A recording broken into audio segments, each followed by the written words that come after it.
성령 강림절인 오늘 주일 하나님께서 주신 말씀을 봅니다. 요한계시록 21장 1절부터 7절까지 있는 말씀입니다. 한 절씩 교독합니다. 또 내가 새 하늘과 새 땅을 보니 처음 하늘과 처음 땅이 없어졌고 바다도 다시 있지 않더라. 또 내가 보매 거룩한 성 새 예루살렘이 하나님께로부터 하늘에서 내려오니 그 준비한 것이 신부가 남편을 위하여 단정한 것 같더라. 내가 들으니 보좌에서 큰 음성이 나서 이르되 보라 하나님의 장막이 사람들과 함께 있음에 하나님이 그들과 함께 계시리니 그들은 하나님의 백성이 되고 하나님은 친히 그들과 함께 계셔서 모든 눈물을 그 눈에서 닦아주시니 다시는 사망이 없고 애통한 것이나 곡하는 것이나 아픈 것이 다시 있지 아니하리니 처음 것들이 다 지나갔음이로라. 보좌에 앉으신 이가 이르시되 보라 내가 만물을 새롭게 하노라 하시고 또 이르시되 이 말은 신실하고 참되니 기록하라 하시고 또 내게 말씀하시되 이루었도다. 나는 알파와 오메가요 처음과 마지막이라. 내가 생명수 샘물을 목마른 자에게 값없이 주리니 7절은 같이 읽겠습니다. 이기는 자는 이것들을 상속으로 받으리라. 나는 그의 하나님이 되고 그는 내 아들이 되리라. 아멘. 할렐루야. 이렇게 귀한 주일 아침에 우리 좋으신 하나님을 함께 예배하게 되니 참 기쁘고 감사합니다. 여러분 서로 이렇게 축복하면서 인사하십시다. 우리는 주 안에서 날마다 좋아집니다. 우리는 주 안에서 날마다 좋아집니다. 아멘. 교육자들과 식사하러 가는 시간이 있었습니다. 문득 제가 물었습니다. 옛날과 지금의 모습 중 어떤 것이 더 좋으세요? 그랬더니 한 교육자가 말합니다. 목사님, 지금이 훨씬 더 좋습니다. 나이가 들어가고 몸이 좀 아파가기도 하고요. 그리고 교회 일이 만만치는 않거든요. 그럼에도 불구하고 예전보다 지금이 훨씬 더 좋대요. 하나님이 주신 소명으로 사니 행복하다는 말입니다. 우리 그리스도인들은요, 살아계신 하나님을 만나고 예배하고 소통하며 사는 일에 완성되어져 가야 되는데 정말 완성된 자가 지금 이 땅에 있을까요? 물론 여러분 그것을 존 웨슬리 목사님은 그리스도인의 완전 또는 그리스도의 완전을 향하가는 그리스도인으로 이야기하셨습니다. 그리고 점점점 거룩하여 져 가야 한다고 성화의 삶을 살라고 말씀하셨지요. 그게 우리 그리스도인들의 목표이기도 합니다. 그런데 이 말을요 우리 예수님도 하셨습니다. 마태복음 5장 48절입니다. 그러므로 하늘에 계신 너희 아버지의 온전하신 것 같이 너희도 온전하라. 아멘. 성령 하나님과 매일 동행하며 사는 삶을 우리가 살아가는 중에 하나님의 온전하심에 이르르게 될 것이라고 성경은 가르칩니다. 여러분 우리 모두 외치면 좋겠습니다. 나는 주 안에 있으니 날마다 온전해집니다. 날마다 온전해집니다. 아멘. 할렐루야. 아멘. 여러분 오늘 성령 강림 주일입니다. 아버지 하나님의 약속대로 성령께서 오셨어요. 이 땅에 오셨어요. 그래서 제자들을 변화시키셨습니다. 그리고 교회가 세워지게 되었습니다. 그래서 여러분 성령 강림절은 교회의 창립 주일이라고도 할 수 있어요. 우리 감리교도 여러분 존 웨슬리 회심 주일을 지키는 날이 이번 주일인데 마침 288년 전 1738년 5월 24일 오늘 웨슬리 목사님이 성령의 강림을 성령님의 충만함을 경험하고 완전히 다른 목회를 시작하셔서 감리교회가 만들어지게 됐죠. 그러니 여러분 성령께서 오늘 우리에게 임하셔서 그래서 우리가 삶이 변화되고 또 우리가 하나님과 동행하며 살 수 있다면 여러분 그것이 그리스도인의 삶으로 우리가 명명할 수 있다는 말씀이 됩니다. 다음 주일 저녁부터 시작하는 치유, 돌파, 영성 집회를 중심으로 우리는 지금 매주 그 집회를 향하여 가는 그 말씀을 전하고 있습니다. 오늘 본문은 요한계시록 21장 본문인데 그 핵심 구절은 6절입니다. 우리 함께 봉독합니다. 또 내게 말씀하시되 이루었도다. 나는 알파와 오메가요 처음과 마지막이라. 내가 생명수 샘물을 목마른 자에게 값없이 주리니. 아멘. 여러분, 다시 오실 주님께서 친히 자신을 가리켜서 이렇게 말씀하십니다. 나는 너의 처음이며 마지막이다. 나는 너의 알파요 오메가다. 그럼 여러분, 이게 무슨 의미인지 보셔야지요. 무슨 뜻일까요? 첫 번째, 여러분, 나는 너의 처음이요 너의 마지막이다라고 천명해 주신 이 말씀의 첫 번째 뜻은 우리가 예수 그리스도의 생명과 연결되어 있다는 뜻입니다. 즉, 예수 그리스도의 생명과 연결되어 있다는 뜻이에요. 태아가 자신을 존재하게 하는 큰 존재랑 만나죠. 그분이 어머니입니다. 그러니 어머니 생명과 연결되어 있어야 살아요.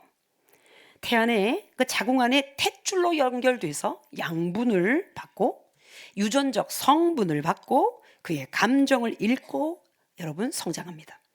그 생명이 아이의 생명이 되는 원리처럼 본래 우리 인간도 우리를 만드신 창조주 하나님과 연결되어 있는 존재입니다. 그에 반해 여러분, 사단 마귀는 끊는 존재예요. 연결되게 하는 존재가 아니라 하나님과의 연결을 끊어지게 하는 존재라고요. 그래서 그 연결된 것을 끊는 모든 일은 마귀의 일입니다. 요한일서 4장 16절에서 그래서 이렇게 표현합니다. 그 연결은 하나님 사랑 안에 거하는 거다. 제가 봉독합니다. 하나님이 우리를 사랑하시는 사랑을 우리가 알고 믿었노니 하나님은 사랑이시라. 사랑 안에 거하는 자는 하나님 안에 거하고 하나님도 그의 안에 거하시느니라. 여러분, 안에 거한다는 말은요, 사랑한다는 말과 동시에 그와 내가 연결되어 있다는 뜻이에요. 요한복음 17장 21절부터 23절은 우리 전도사님이 읽어주십시오. 아버지여, 아버지께서 내 안에, 내가 아버지 안에 있는 것 같이 그들도 다 하나가 되어 우리 안에 있게 하사 세상으로 아버지께서 나를 보내신 것을 믿게 하옵소서. 내게 주신 영광을 내가 그들에게도 주었사오니 이는 우리가 하나 된 것 같이 그들도 하나가 되게 하려 함이니이다. 곧 내가 그들 안에 있고 아버지께서 내 안에 계시어 그들로 온전함을 이루어 하나가 되게 하려 함은 아버지께서 나를 보내실 것과 또 나를 사랑하신 것 같이 그들도 사랑하신 것을 세상으로 알게 하려 함이로소이다. 아멘.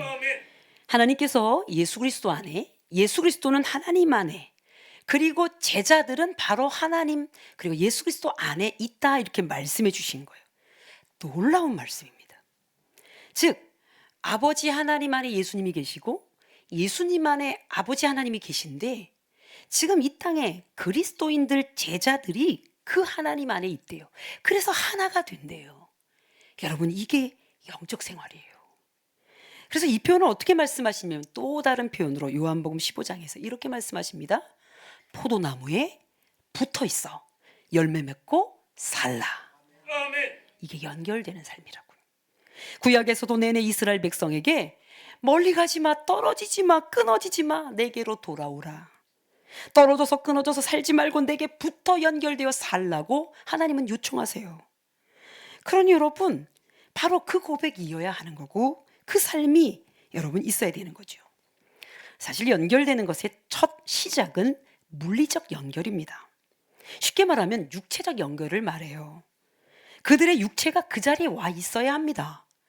예배 나오세요. 새벽기도 100명 되길 원해요. 여러분 여기 와주세요 하는 이유가 물리적인 여러분의 몸이 여기 와 있는 것이 시작이라고요. 아니, 내 몸은 안 가 있지만 마음은 거기 있어요? 거짓말입니다. 몸이 안 가는데 마음이 있을 수가 없어요. 몸이 먼저 오고 그 다음에 영적 연결이 됩니다. 여러분, 사랑하게 되면 그 상대와 같이 물리적 환경에서 몸과 몸이, 그리고 환경 안에서 같이 있고 싶어지죠. 그러니 이 물리적 연결은 시작이에요. 예수님께서 제자들을 친히 뽑아 세우셨습니다. 그리고 그들을 데리고 다니셨습니다. 그리고 직접 가르쳐 주셨습니다. 몸으로 보여주셨습니다. 이게 첫 단계, 물리적 연결 단계예요. 그러나 그렇게 시작하여 이어지는 단계까지 나가야 해요. 그게 영적 연결 단계예요. 그런데 여러분, 십자가 죽음을 앞두고 제자들이 불안해할 것을 아신 예수님은 이렇게 말씀하십니다. 요한복음 16장 7절 말씀 같이 읽으십시다. 그러나 내가 너희에게 실상을 말하노니 내가 떠나가는 것이 너희에게 유익이라. 내가 떠나가지 아니하면 보혜사가 너희에게로 오시지 아니할 것이요 가면 내가 그를 너희에게로 보내리니. 십자가 위에서 육체가 죽지요. 물리적인 것이 없어지는 거예요. 예수님의 물리적 몸이 없어지는 것 같아요. 제자들이 그 물리적 연결밖에 모르니 다 도망갑니다. 이해되지요? 더 나가지 못했으니까. 그런데 예수님은 말씀하십니다. 내가 몸으로 여기 있지 않아도 보혜사 성령이 오시니 내가 없는 것이 너희들에게 유익할 것이다. 그러므로 내가 떠나가는 것이 너희에게 유익이라 말씀하세요. 영적 연결 단계까지 나아가도록 말씀하시는 겁니다. 제자들이 예수님과 함께 있을 때 깨달았어야 했지요. 그러나 빌립이 깨닫지 못하니까 아버지 하나님을 보여달라고 말합니다. 요한복음 14장 8절부터 10절입니다. 전도사님 읽어주십시오. 빌립이 이르되 주여 아버지를 우리에게 보여 주옵소서. 그리하면 족하겠나이다. 예수께서 이르시되 빌립아 내가 이렇게 오래 너희와 함께 있으되 내가 나를 알지 못하느냐. 나를 본 자는 아버지를 보았거늘 어찌하여 아버지를 보이라 하느냐.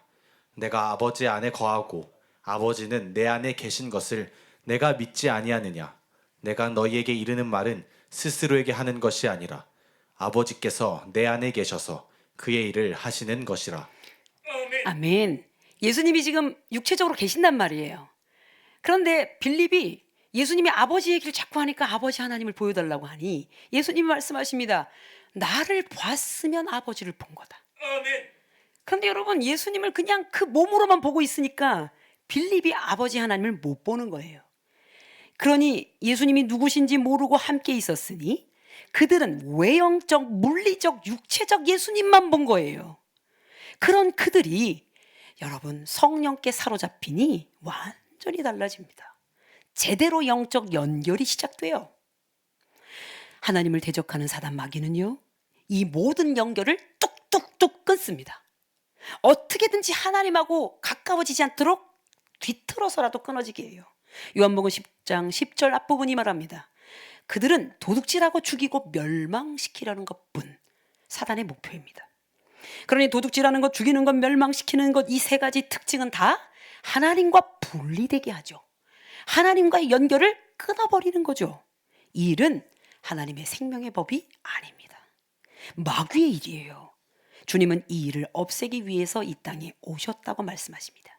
교독할 거예요. 요한일서 3장 4절부터 8절입니다. 죄를 짓는 자마다 불법을 행하나니 죄는 불법이라. 그가 우리 죄를 없애려고 나타나신 것을 너희가 아나니 그에게는 죄가 없느니라. 그 안에 거하는 자마다 범죄하지 아니하나니 범죄하는 자마다 그를 보지도 못하였고 그를 알지도 못하였느니라. 자녀들아 아무도 너희를 미혹하지 못하게 하라. 의를 행하는 자는 그의 의로우심과 같이 의롭고 8절 읽겠습니다. 죄를 짓는 자는 마귀에게 속하나니 마귀는 처음부터 범죄함이라. 하나님의 아들이 나타나신 것은 마귀의 일을 멸하려 하심이라. 끊어버리려고 하는 마귀를 끊으시려고 예수님이 오셨다고요. 여러분, 구원은 모든 죽음의 일을 끊어주고 하나님의 생명으로 연결시키는 하나님의 일입니다. 지금도 그 일을 성령 하나님이 하십니다. 로마서 8장 2절 제가 읽습니다. 이는 그리스도 예수 안에 있는 생명의 성령의 법이 죄와 사망의 법에서 너를 해방하였음이라.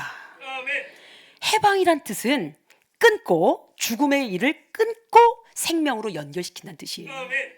그러므로 우리에게 처음과 마지막 알파와 오메가가 되신다는 뜻은 우리가 영원히 생명이신 하나님과 연결되어 사는 것.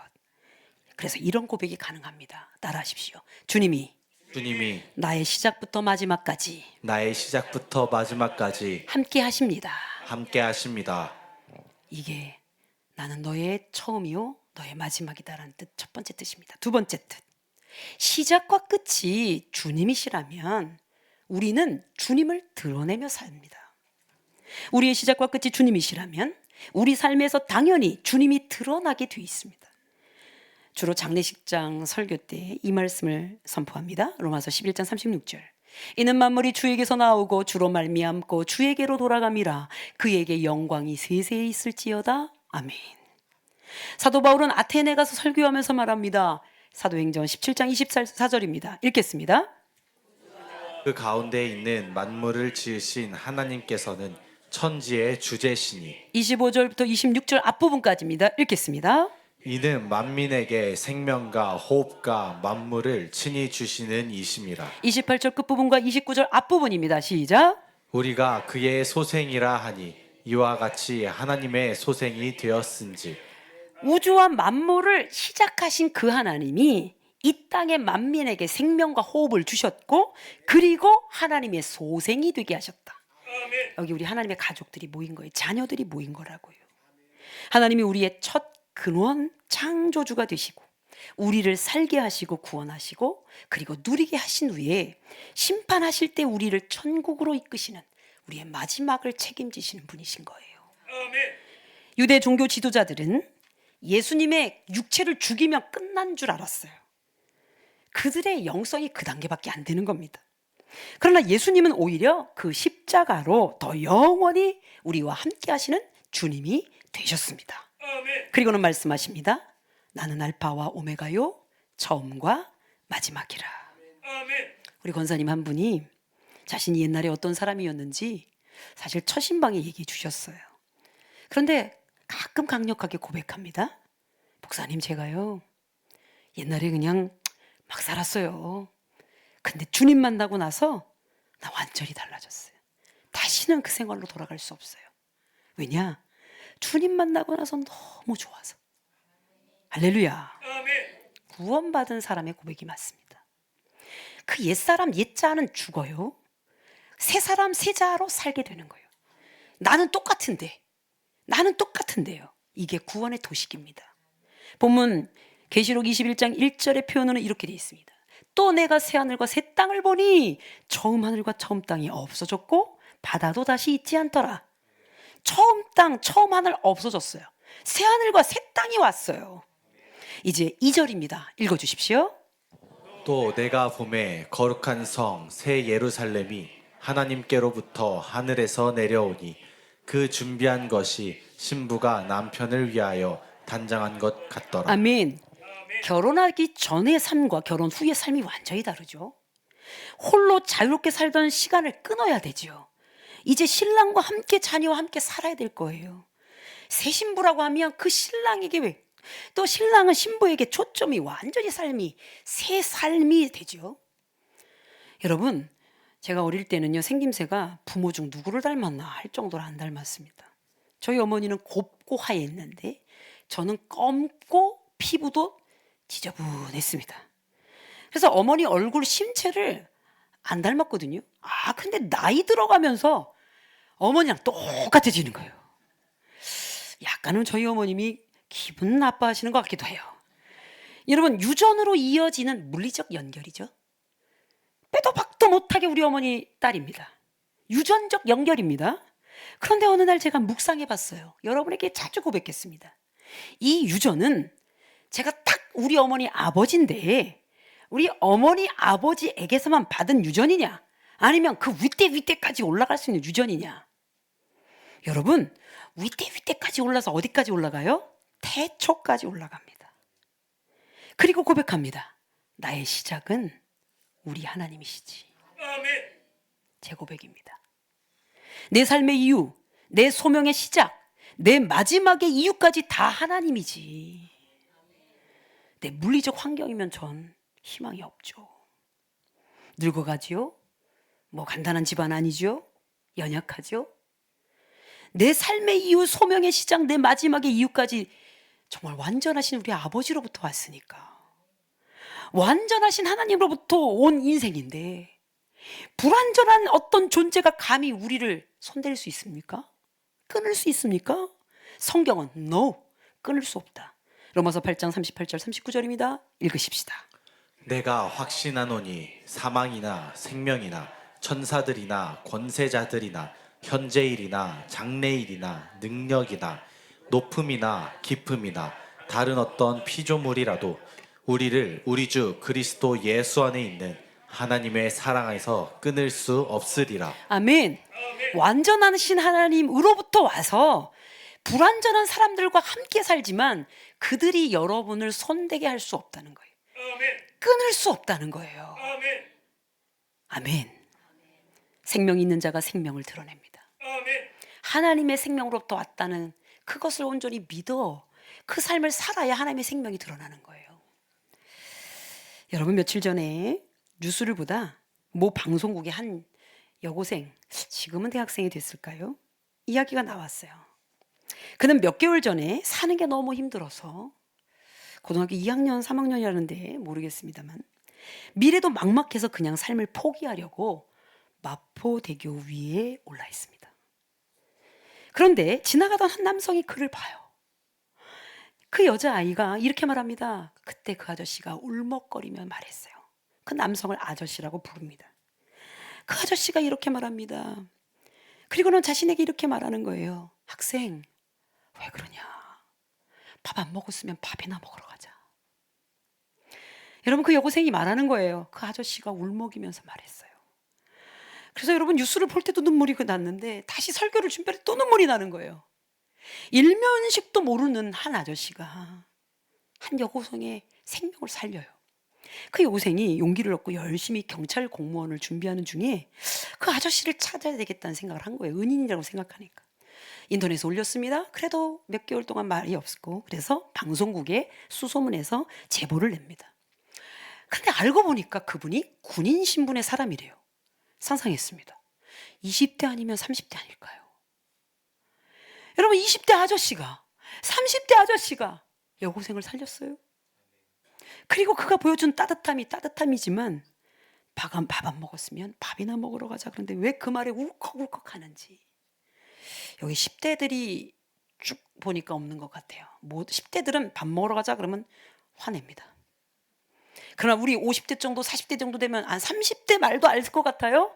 밥이나 먹으러 가자. 띄워주세요. 밥이나 먹으러 가자. 이게 무슨 뜻입니까? 목사님, 저랑 밥 먹어요. 이게 무슨 뜻이에요? 목사님, 제가 목사님을 사랑해요. 이런 뜻 아니에요? 아닌가? 여러분, 제가 너무 어렵고 미우면 밥 먹잔 말 안 할걸요? 그런 사람이 없으니 다행이죠 뭐. 여러분, 지금 전교인이 밥 먹자 그러면 저 큰일 납니다. 평수 더 넓어집니다. 그런데 여러분, 밥이나 먹으러 가자 그러면 무슨 뜻이죠? 밥 한 번 먹자, 이건 무슨 뜻이에요? 저희 20대 학교 다닐 때는 선배님들이 밥 한 번 먹자 그러면 최고. 확실하게 밥 사게 만듭니다. 왜냐하면 그 선배랑 좋은 얘기를 들어야 되니까. 이 밥은 그냥 밥이 아니죠. 일면식도 없던 한 고등학교 여학생을 살리고 싶어서 눈물을 글썽이며 했던 사랑 아닙니까? 그 여자아이를 알지도 못하는데 너 왜 그러냐? 밥 안 먹었으면 밥이나 먹자. 경찰들이 와서 그 아저씨에게 감사하다는 말을 못하고 헤어졌다는 거죠. 십자가 지시기 전에 예수님은 마지막 저녁을 제자들과 같이 함께합니다. 같이 밥 먹이고 싶으신 거예요. 물론 6월절 식사였지만 떡을 먹이며 떡을 떼며 말씀하십니다. 야, 먹을 때마다 나 기억해라. 이거 내 몸이다. 잔을 돌리십니다. 얘들아, 포도주 마실 때마다 나 기억해. 이거 내 피다. 그리고는 부활하신 후에 도망간 제자들을 또 찾아가시죠. 그리고 고기 잡고 나서 오는 제자들에게 야, 이리 와, 아침이나 먹자. 조반을 차리십니다. 밥이나 먹으러 가자? 이거 한국 정서만은 아닙니다. 창조의 섭리에 왜 우리를 어머니 뱃속에 있게 하시고 그가 먹는 대로 아이가 먹고 몸을 형성하여 세상에 나오게 하시는지 이해가 되는 얘기입니다. 물리적인 육체 몸입니다. 좀 더 과장해 보면 우리는 다 우리들의 어머니의 살을 뜯어먹고 나왔습니다. 어머니 먹는 것 쪽쪽 우리가 다 먹었잖아요. 그리고 그 탯줄에서 영양분 다 받았어요. 그러니 여러분, 우리가 예수님을 믿는 거 우리 예수님 뜯어먹고 사는 거예요. 요한복음 6장 48절 읽겠습니다. 내가 곧 생명의 떡이니라. 53절 읽겠습니다. 예수께서 이르시되 내가 진실로 진실로 너희에게 이르노니 인자의 살을 먹지 아니하고 인자의 피를 마시지 아니하면 너희 속에 생명이 없으리라. 예수님이 자신을 먹으라고 하시잖아요. 58절 뒷부분입니다. 읽겠습니다. 이 떡을 먹는 자는 영원히 살리라. 왜 영원히 삽니까? 그분이 끝까지 우리와 함께 하시기 때문에 영원인 거예요. 사실 저희 어머님을 저는 쏙 빼닮았죠. 어머니의 것을 먹고 이렇게 남았습니다. 어머니의 유전을 먹고 어머니의 것이 저에게 나타났습니다. 우리가 예수 생명을 먹었다면 나타나는 게 맞잖아요. 먹으면 남지요. 남게 돼 있습니다. 한 비만 여성이 자신은 사실 아무것도 먹지 않는데 자꾸 살이 찐다고. 물만 먹어도 찐다고. 그래서 여러분 CCTV를 달았잖아요. 24시간 봤더니 밥만 안 먹고 다 먹어. 스낵, 과일 들락날락 하면서 안 먹긴 뭘 안 먹어. 몸에 먹은 대로 남지요. 어느 날 내과를 갔어요. 그런데 이렇게 하다가 어느 의사 선생님이 말씀하십니다. 그래서 제가 그랬어요. 근데 몸이 자꾸 붓는 것 같아요. 의사 선생님이 말씀하십니다. 목사님, 부은 게 아니라 살찐 거예요. 사랑하는 여러분, 먹는 게 남지요. 우리 시작이 주님이시면 그분이 우리 삶에 남으셔야지. 주님이 우리 안에 계시니 주님이 드러나고 주님을 먹었으니 몸에 남아 있어야지요. 우리 삶에 주님이 나타납니다. 어떻게 해요?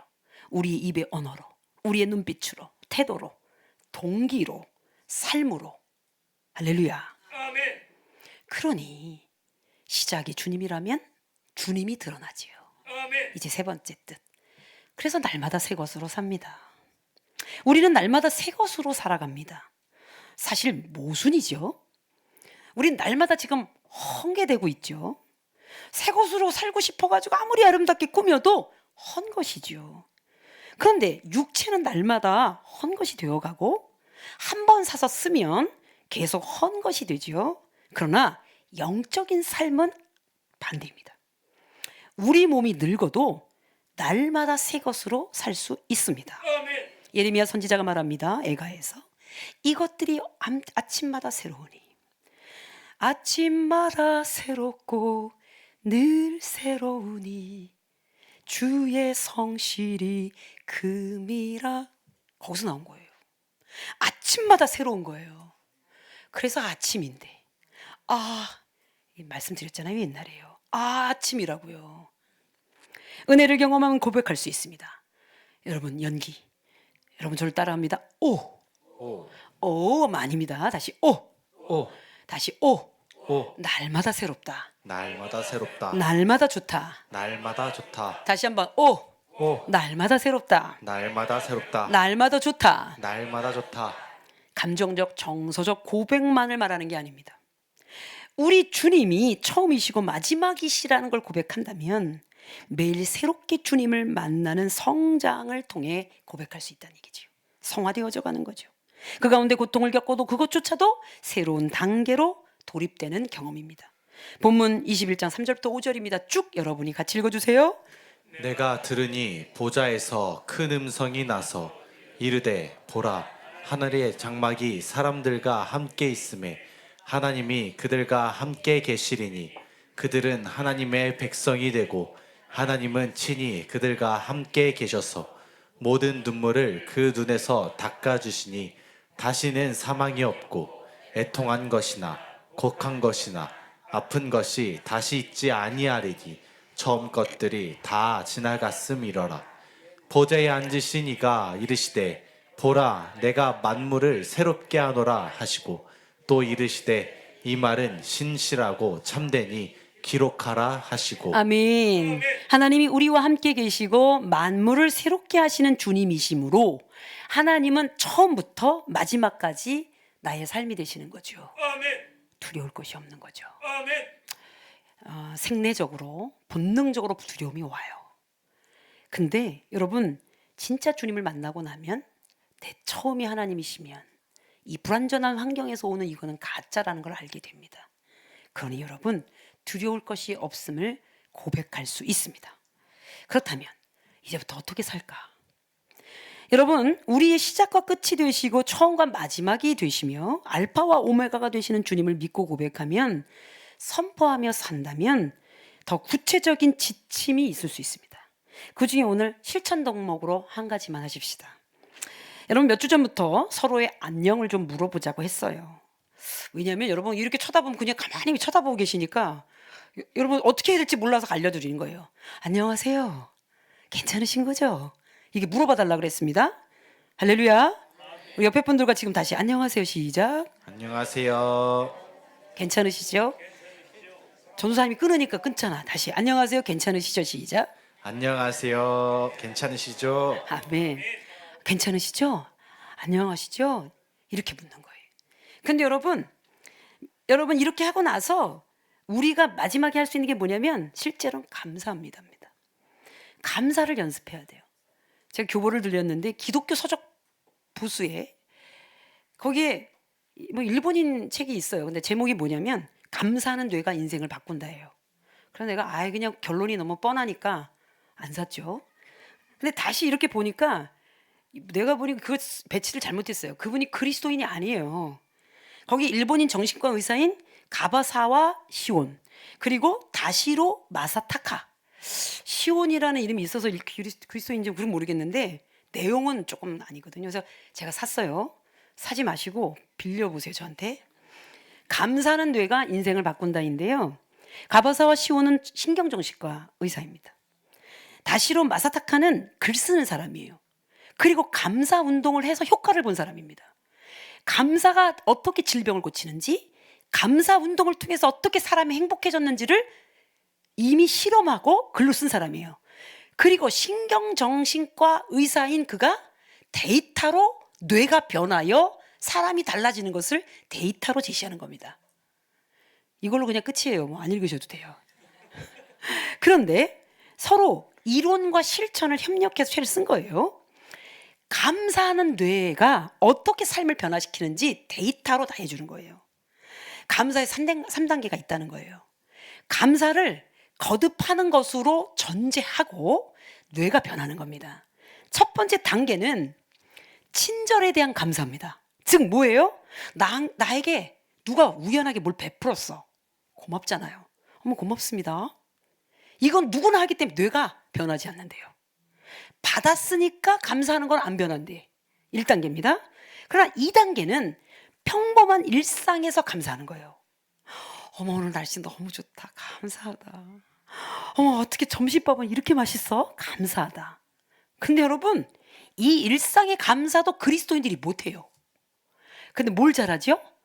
불평은 잘해. 안 가르쳐줘도 연습하지 않아도 다 잘해. 아니 맛있긴 뭐가 맛있어. 이 콩나물 봐라. 아이고 이거 조금 덜 데쳤다. 그쵸? 본능적으로 안 가르쳐도 왜 이렇게 잘해? 그러나 감사는 매일 연습해야 됩니다. 그러니 여러분 우리 오늘 노봉희 권사님 기도가 너무 문학적이고 너무 좋잖아요. 5월에 이 감사를 하는 거 아닙니까? 할렐루야. 근데 이때부터 뇌가 움직여요. 내가 조금씩 달라져요. 그런데 마지막 3단계는 갑작스러운 역경이나 고통이 있을 때 감사하기로 작정해서 감사하는 거예요. 이때 완전히 뇌가 변해요. 할렐루야. 제가 생각했어요. 이거 그리스도인들은 다 아는 건데 이분들이 몰라가지고 이렇게 책을 길게 쓴 거예요. 마지막 상담계입니다. 여러분 이렇게 고백합니다. 같이 고백해 볼까요? 시작. 무슨 일이 일어나도 감사합니다. 여러분 무슨 일이 일어나도 조사님 정신 차리세요. 감맞습니다가 뭐예요? 무슨 일이 일어나도 감사합니다. 고맙습니다. 여러분 어떤 거냐면 이분들이 성경을 몰라서 그래요. 편지를 쓸까 해요. 여러분 데살로니가전서 5장에 나오죠? 범사에 감사하라. 범사에 감사하라. 무슨 일이 일어나도 감사라는 뜻이죠. 뇌가 여기서부터 변하기 시작합니다. 여러분 뇌는 뇌 가소성이 있어요. 우리 몸이 다 늙어도 얘는 계속 새롭게 생성됩니다. 신경과학자들이 지금 책을 막 내놓고 있습니다. 그런데 여러분의 뇌는 지금 감사하지 않고 하나님이 처음이고 마지막인 걸 모르기 시작하면서 뇌는 점점점 더 나빠집니다. 어떻게 하시겠습니까? 단계를 올리셔야죠. 레벨업 하셔야죠. 그래서 여러분 어떻게 되냐면 감사하기로 작정하고 오늘부터 연습. 이제 오늘 점심 먹을 때 맛있다. 할렐루야. 맛있긴 뭐가 맛있어. 이런 분들은 명단을 좀 적어갖고 수련회를 해야 되겠어. 수련회를. 아주 그냥 맹훈련을 시켜가지고. 그러니 여러분 매일매일 사는 인생입니다. 그러면 감사로 레벨업해서 이 뇌 가소성에 의해서 뇌가 변화된다고 지금 세상 사람들도 그걸 데이터를 내는데 우리는 다 알고 있잖아요. 그러니 이제 여러분 안녕을 물어봐주고 감사하십시다. 여러분 하기 싫어도 우리 가족이잖아요. 해봅시다. 안녕하세요, 괜찮아요? 하고 텀을 딱 두고 감사합니다. 시작. 안녕하세요. 괜찮아요? 감사합니다. 아멘. 할렐루야. 여러분 안녕하신 거죠? 안녕은 또 뭐가 살기가 얼마나 어려운데 이거는 그냥 나온다니까요. 다시 여러분 안녕하시죠? 안녕하세요. 자, 여러분 안녕하세요. 안녕하세요. 저한테도 좀 물어봐 주시면 좋겠어요. 그래서 제가 확실하게 얘기해 주는 그 안녕하죠. 목사님 괜찮으세요? 괜찮죠.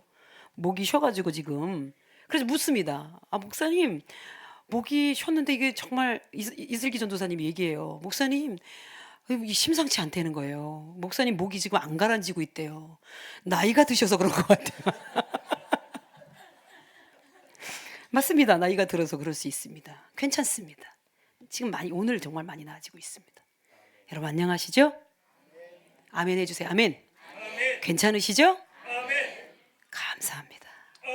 여러분 옆에 분들과 이렇게 말합니다. 감사합니다. 감사합니다. 우리 뒷분에게도 서로 뒤를 보면 아무도 못 보지만 다시 감사합니다. 시작. 뒷분에게도 감사합니다. 자 뒤통수 대고 얘기했을 거예요.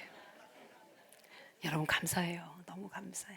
여기까지 와주신 거 감사하고 같이 살아주셔서 감사하고 여러분 너무 감사하지 않아요? 뒷배경이 바뀌었죠? 성령 강림절 우리 디자이너가 있어서 감사해요. 여기는 우리 남자 전도사님들이 만들었어요. 감사해요. 제가 그래서 어머 배 위에 우리 예수님이 계시구나. 그래서 이거 배야? 그랬더니 아니요 목사님 불이에요. 와우 맞다 성령의 불이구나. 할렐루야. 너무 감사하잖아요. 남자 전도사님들이 감각이 있고요. 여자 전도사님은 디자이너예요. 너무 감사해요. 나는 할 줄은 모르고 볼 줄은 알아도 감사해요. 맛볼 줄은 아는데 음식을 못해. 감사하죠. 사랑하는 여러분 감사합니다. 여러분 따라합니다. 주님은 나의 처음과 마지막이 되십니다. 나의 처음과 마지막이 되십니다. 요 대사대로 다시 한번 읽습니다. 주님은 나의 처음과 마지막이 되십니다. 나의 처음과 마지막이 되십니다. 기도합니다. 우리의 처음과 마지막이 되어주시는 아버지, 우리가 어머니로부터 태어난 물리적 존재로 끝나지 않고 그 태초부터 연결된 우리 하나님의 사랑이 우리를 만들어 참 모진 세월 살아야 되는 여러 삶이 우리 가운데 있으나 불완전한 존재들이 우리를 어떻게 할 수 없다는 걸 가르쳐 주셔서 영원을 향해 가게 하시니 감사를 드립니다. 우리의 처음이 되셨으니 마지막도 되실 것이고 영원하시니 우리의 삶이 영원할 것입니다. 감사합니다 아버지. 감사합니다 하나님. 우리를 살려주셔서 너무 감사합니다. 이 땅에 자꾸 세상의 물리적인 육체라도 자기가 마음대로 하려고 하는 이 땅의 모든 대한민국 사람 젊은이들 보호하여 주옵소서. 살만한 이유가 있음을 아버지에게서 찾을 수 있도록 생명의 삶이 대한민국 전체를 가득하게 메꾸게 하여 주시옵소서. 하나님께 영광 올려드리며 우리 주 예수 그리스도의 이름으로 기도합니다.